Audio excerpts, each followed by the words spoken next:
हमारी पहचान भारत से है। इस मिट्टी ने हमको सब कुछ दिया है। भारत की आन बान शान है तो हमारी है। इन्होंने कहा मैं आधा वतन परस्त हूँ, तो आप आधे क्या हैं भाई? मुझे तो चिंता हो रही है सुन के भी। और ये नेशनल टेलीविजन पे बोल रहे हैं। दूसरी बात, कॉन्फ्लिक्ट का आता है, ये बार बात बोली गई। अब गधे के कहने पे गाय पे थोड़ी ना बोलने लगेंगे। मत करिए ऐसे, शांत हो जाइए। अच्छा, सम्मान से देखिए कॉन्फ्लिक्ट यहाँ आता है दीपक भाई, मैं आपको सम्मान से गौरव भाई, अतीक भाई। अस्सलाम वालेकुम guys, so we are back with another video। आप देख रहे हैं on reaction चैनल।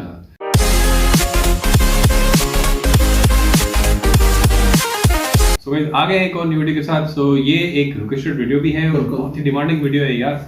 असल में जो गोदी मीडिया की जो बोलती जो बंद करवा सकते हैं एकदम से, वो और कोई नहीं, असीम वकार सर है। जी हाँ, असीम वकार सर की ये जो थग लाइफ गोदी मीडिया को जो ये रोस्ट करते हैं, ये जवाब देते हैं, बोलती बंद करवा देते हैं। तो बहुत ही मजेदार होने वाली ये वीडियो। अगर चैनल पर नए हैं तो इसको सब्सक्राइब कीजिएगा और बेल आइकन को जरूर प्रेस कीजिएगा ताकि हमारी हर आने वाली वीडियो आप तक पहुंचती रहे। ओरिजिनल वीडियो की लिंक डिस्क्रिप्शन में जरूर चेकआउट कीजिएगा। सो गाइस, चलते हैं वीडियो की तरफ बिना किसी देरी के। अब गधे के कहने पे गाय पे थोड़ी ना बोलने लगेंगे। मत करिए ऐसे। अच्छा, सम्मान से देखिए गधे होंगे आप। सम्मान से मैं दोनों से रिक्वेस्ट कर रहा हूँ, गौरव भाई, अतीक भाई, दोनों से। आप बीच में बोलेंगे तो मैं ऐसे ही मिनट में ठीक कर दूंगा। तीसरा मिनट नहीं लगेगा। तीसरा मिनट नहीं लगेगा भाई। अल्टीमेट। हेलो दोस्तों, स्वागत है आपका हमारी इस नई वीडियो में। गोदी मीडिया ने आसिम वकार से पूछे यूसीसी के बारे में 3 सवाल। वो सवाल क्या है हम आपको बाद में सुनाएंगे। पहले हम आपको बताएंगे जब गौरव भाटिया से यूसीसी के बारे में सवाल पूछा तो वो सिर्फ मुसलमानों की ही बात कर रहे थे। ऐसा लगता है जैसे यूसीसी सिर्फ मुसलमानों के लिए ही लाया जा रहा है। आप लोग खुद ही सुन लीजिए और इस पर आपकी राय क्या है हमें कमेंट करके जरूर बताना। चलो भाई, देखो अब मैं क्या करता। संविधान में जब लिखा हुआ है कि आना चाहिए तो आप क्यों कहते हैं नहीं आना चाहिए? क्या आप संविधान को सर्वोपरि नहीं मानते? अगर एक औरत को आप कहते हैं कि वो 3 और औरतें के साथ रहे और शौहर एक होगा, उनके यहाँ पे कोई कहे कि भाई 3 और शौहर तुम्हारे साथ रहेंगे एक छत के नीचे, तो क्या ये तैयार होंगे कि एक बीवी और 3 शौहर इनके साथ और एक छत के नीचे रहें?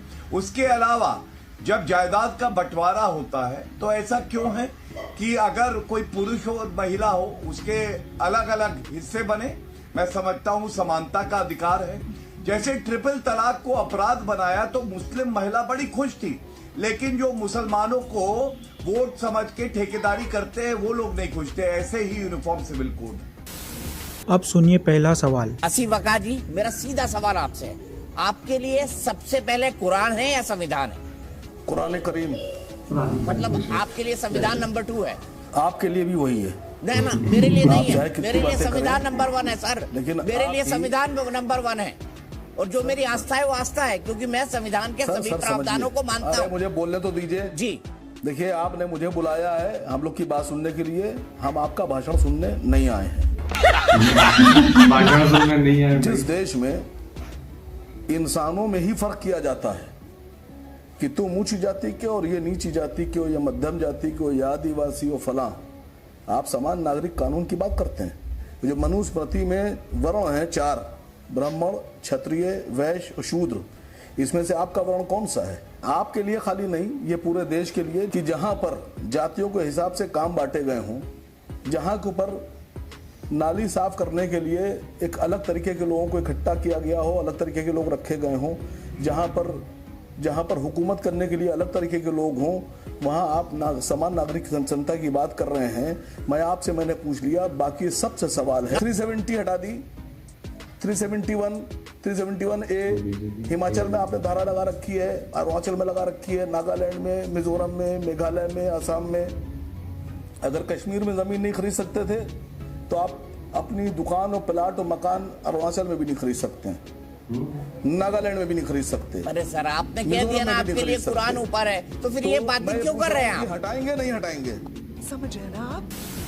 अब सुनिए दूसरा सवाल। क्या आप लोग इसका विरोध इसलिए कर रहे हैं क्योंकि मुसलमान अपनी एक अलग पॉलिटिकल आइडेंटिटी बनाना चाहते हैं? वो समान कानून के साथ नहीं रह सकते, उनको अपना प्रिविलेज चाहिए ही चाहिए। क्या बहरा है तू? मैं जो बोलता हूँ उसको बहुत गौर से सुनिएगा और मैं सबसे बोलता हूं कि अगर आपको लगता है कि मैंने गलत बात बोली तो मैं गुनहगार हूं, मुझे आप लोग जो सजा देना चाहें दे सकते हैं। मैंने ये नहीं कहा कि मैं संविधान पर विश्वास नहीं रखता, मैंने ये कहा, आपने पूछा पहले, क्योंकि मैं मुसलमान हूं, पहले हमारे लिए हमारा कुरान है। बात होगी समान कानून की, नागरिक संहिता की, यूसीसी की, तो बातें खड़ी होंगी। क्या ये यूसीसी सिर्फ मुसलमानों के लिए बना रहे हैं या मुसलमानों की सिर्फ 4 शादी के लिए बना रहे हैं? या तो पहले डिक्लेयर कीजिए कि ये यूसीसी सिर्फ मुसलमानों के लिए बन रहा है, मुसलमानों के 4 शादियों के लिए बन रहा है, बाकी को इसमें नहीं लाया जाएगा, या तो ये क्लियर कर दीजिए। बहुत से मेट्रोपॉलिटन शहर ऐसे हैं जहां पर जो गलत काम करने वाली औरतें होती हैं उनको लाइसेंस दिया जाता है, जिस्म बेचने वाली औरतों को लाइसेंस दिया जाता है। वो जिस्म किसको बेचती हैं? पुरुषों को बेचती हैं। वो कौन पुरुष होते हैं? जो शादीशुदा भी होते हैं, गैर शादीशुदा भी होते हैं। उनके पास जाते हैं, उनको पैसा देते हैं, उनसे उनके साथ जो भी करते हूं। अब मैं आपसे पूछ रहा हूं कि एक होता है 4 शादी, 3 शादी, 2 शादी, एक होता है कि महीने में 30 दिन है और 30 नई नई महिलाओं के साथ जाके आप अवैध संबंध बना रहे हैं। गजब बात करते, मतलब तो आप यहाँ होता होगा अब मुझे समझ नहीं आता है कि समझ नहीं आता सिर्फ वकार जी, इसका यूसीसी से क्या लेना देना? सुनिए सर, अभी ये हिंदू भी करता होगा, मुसलमान भी करता होगा, सिख भी करता होगा, उसकी मर्जी भाई। मैं आपसे कह तो रहा हूँ, आपसे शादी पे आपको एतराज, आप रोज कह रहे नहीं वहां जाओ, नहीं वहां जाओ। अच्छा हमारे देश में, इसी देश में एक कानून बनाया गया, मर्द मर्द से मोहब्बत कर सकता है, उससे संबंध रख सकता है शारीरिक। हमारे क्या अवैध है? हम आपका कानून मान लेंगे?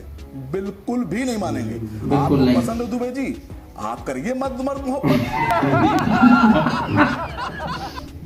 हमारे क्या हराम है? हम नहीं मानते। हमारे क्या इसको गुनाह माना जाता है? तीसरा और आखिरी सवाल, ये कुरान और संविधान के बीच कॉन्फ्लिक्ट क्यों पैदा किया जाता है? क्या सिर्फ ओनली आपकी पार्टी, चूंकि मुस्लिमीन इसका नाम है, मुसलमानों के वोट चाहती है इसलिए?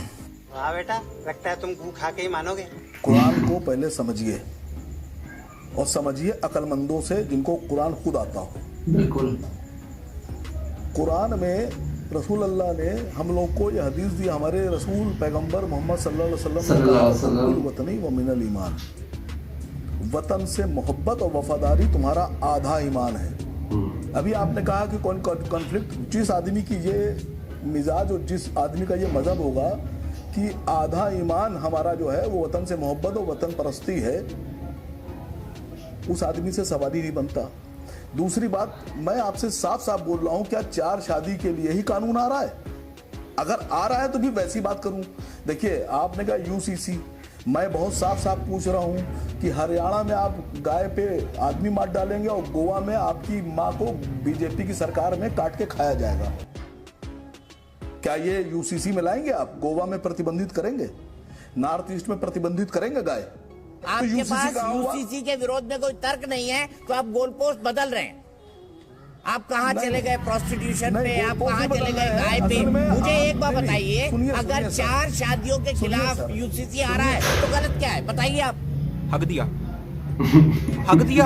अब तक तो मुझे लगा सिर्फ पाद रहा है, लेकिन ना भाई, हक दिया। गाय बड़ी है, 4 शादी बड़ी। फिर गोल पोस्ट बदल दिया आपने, फिर गोल पोस्ट बदल दिया आपने, पहले तो ये तय कर लीजिए। फिर गोल पोस्ट बदल दिया आपने। आपके लिए आपके पास या 4 शादी यूसीसी के विरोध में तर्क नहीं है कि गाय को बचाना जरूरी है, 4 शादी जरूरी है। गोल पोस्ट बदलते नहीं हैं ये लोग गोल पोस्ट को कंधे में रख के दौड़ते हैं, क्योंकि इनको पता है कि जो आज का विषय है उस पर बोल नहीं पाएंगे। अरे भाई, गाय पे बोल लीजिए सर, आर्टिकल गाय पे बोल लीजिए, गाय 370 आपके बीच में बोला नहीं। मैं इतना सम्मान मैंने दिया, पार्टी में भी नहीं मिलता होगा, मैंने तब भी दिया आपको। सुनिए, अभी मजा आएगा ना भिड़ो। मैंने आपको 10 बार बताया है कि आपसे बड़ा बदतमीज हूं मैं। अच्छा असीम भाई, आप अपनी बात कीजिए। अच्छे से बात हो रही है तो फिर क्या झगड़ा करना? छोड़िए ना, मतलब है थूक दीजिए गुस्सा, छोड़िए। बेवजह में परेशान है।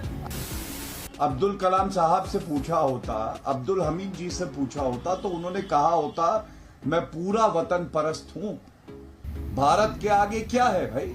हमारी पहचान भारत से है, इस मिट्टी ने हमको सब कुछ दिया है, भारत की आन बान शान है तो हमारी है। इन्होंने कहा मैं आधा वतन परस्त हूं, तो आप आधे क्या हैं भाई? मुझे तो चिंता हो रही है सुन के भी, और ये नेशनल टेलीविजन पे बोल रहे हैं।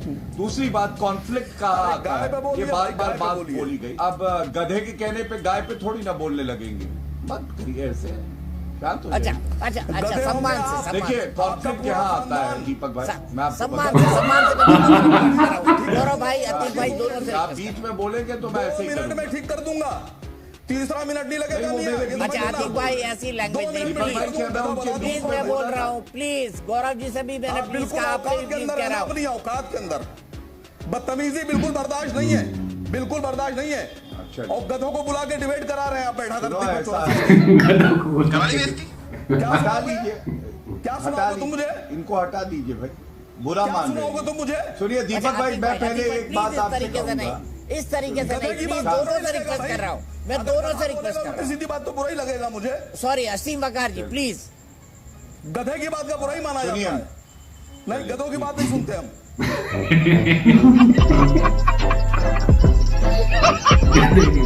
जिसको मिलेगा भाई, हाँ जबरदस्त यार, बहुत यार जबरदस्त। बहुत ही कमाल के, मतलब ये वही बात हो गई कि बड़ी लकड़ी लेना।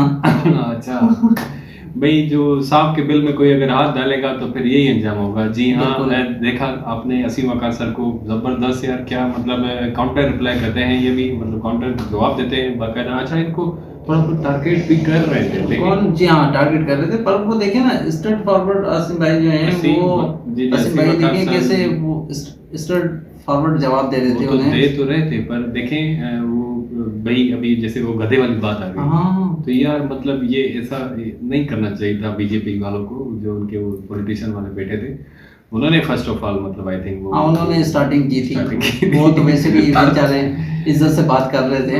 हाँ, पर उन्होंने बंद करवा दी, बोलती कि भाई सही कहा। तीसरा मिनट नहीं लगेगा आपको, तीसरा हाँ। मिनट नहीं लगेगा बिल्कुल। तो बहुत ही बढ़िया यार, ऐसे ही हुआ, तीसरा मिनट नहीं लगा। असल में असीम वकार सर की ये जो मतलब गोदी मीडिया वाली जो डिबेट्स होती हैं बहुत ही मजेदार होती है यार, बहुत ही अच्छा लगता है हमें देख के, सुन के बहुत ही मजा आता है। अच्छा, ये और एक बात ये कर रहे थे कि 3 शादियां या 4 शादियां, अच्छा या वो 2 जो शादियां। कितनी गलत बात कर रहे थे वो इनका जो थे। तो 3 शादियां भाई हमारी शरीयत में तो जायज है, 3 शादियां 4 शादियां जायज हैं, वो जायज एक है। साथ भी रहते हैं, कोई इशू नहीं। ये एक मतलब छत के नीचे ही रहते एक हैं, छत के चार नीचे, लोग। हाँ, कोई मतलब ऐसी बात नहीं होती, कोई क्योंकि हमारे मजहब में, हमारे शरीयत में ये है, इजाजत दी है। आप मजहब को लेकर मतलब ये बहुत ही मतलब टारगेट करते हैं असीम वकार सर को कि यार ये मजहब वाली बातें आगे बीच में। अच्छा, फिर उनको उकसा दिया जाता है कि मतलब फिर वो भी असीम वकार सर को मतलब उनको कौन चुप कराए भाई। सो गाइस, कैसी लगी आपको ये वीडियो, कैसा लगा आपको हमारा रिएक्शन, जरूर कमेंट करके बताइएगा। मिलते हैं अपनी नेक्स्ट वीडियो में, तब तक के लिए अल्लाह हाफिज।